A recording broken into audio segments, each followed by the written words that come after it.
الحمد لله رب العالمين والصلاة والسلام على سيد الأنبياء والمرسلين أما بعد معزز سامعین کرام، آج میں ایک اختلافی مسئلہ بیان کر رہا ہوں۔ وہ مسئلہ ہے علم غیب رسول اللہ صلی اللہ علیہ وسلم کے لیے۔ اس میں علماء دیوبند اور بریلوی علماء کا اختلاف ہے۔ ہم نبی علیہ الصلاۃ والسلام کے لیے علم غیب نہیں مانتے، ہم علماء دیوبند ہیں، اور بریلوی علماء نبی علیہ الصلاۃ والسلام کے لیے علم غیب ثابت کرتے ہیں۔ علماء دیوبند علم غیب پر دلائل پیش کریں گے، وہ دلائل سن لیں۔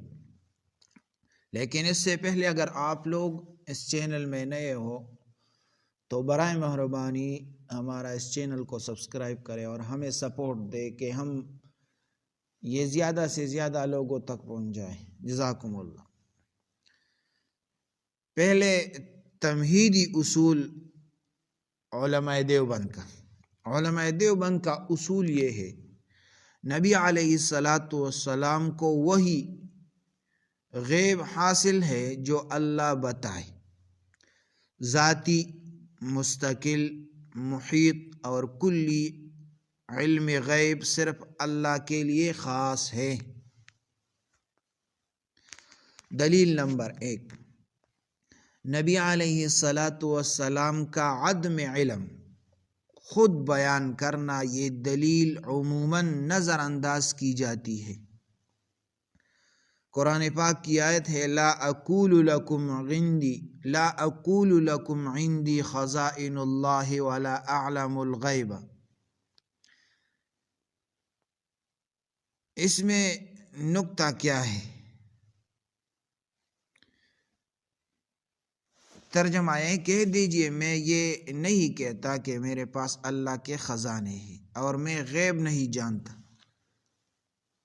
یہاں پر ایک نکتہ ہے، یہ آیت دعویٰ علم غیب کی نفی نہیں بلکہ اختیار اور ذات کی نفی ہے۔ اگر نبی علیہ الصلاۃ والسلام کو ہر وقت غیب حاصل ہوتا تو لا اعلم الغیب کہنا خلاف واقع ہوتا، اور نبی علیہ الصلاۃ والسلام کا کلام حق کے مطلق ہے، تو نتیجہ یہ ہوا علم غیب بالذات نہیں بلکہ عطا اور عند الحاجت ہے۔ دوسرا دلیل، نبی علیہ الصلاۃ والسلام کا اجتہاد کرنا، اگر غیب کامل ہوتا تو اجتہاد کی ضرورت نہ تھی۔ قرآن پاک کی آیت ہے، عفا اللہ عنک لما اذنت لهم حتی یتبین لک الذین صدقوا۔ اللہ نے آپ کو معاف فرمایا، آپ نے انہیں اجازت کیوں دی؟ اس سے پہلے کہ سچے اور جھوٹے واضح ہوتے۔ یہاں پر ایک نکتہ ہے، یہ آیت ثابت کرتی ہے بعض مواقع پر وحی سے پہلے فیصلہ، یعنی غیب فوراً معلوم نہ تھا۔ اگر نبی علیہ الصلاۃ والسلام ہر حال میں غیب جانتے تو اجازت دینے سے پہلے سب معلوم ہوتا۔ یہ دلیل عام مناظروں میں شاذ ہی بیان ہوتی ہے۔ نمبر 3، نبی علیہ الصلاۃ والسلام کا انتظار وحی، یہ سب سے قوی مگر کم استعمال ہونے والی دلیل ہے۔ حدیث میں آتا ہے، کان النبی صلی اللہ علیہ وسلم ینتظر الوحی فی امور، نبی علیہ الصلوۃ والسلام بعض امور میں وحی کے منتظر رہتے تھے. میں نے تو حوالے نہیں دے لیکن پھر بھی مجھ سے بھول ہو گئی.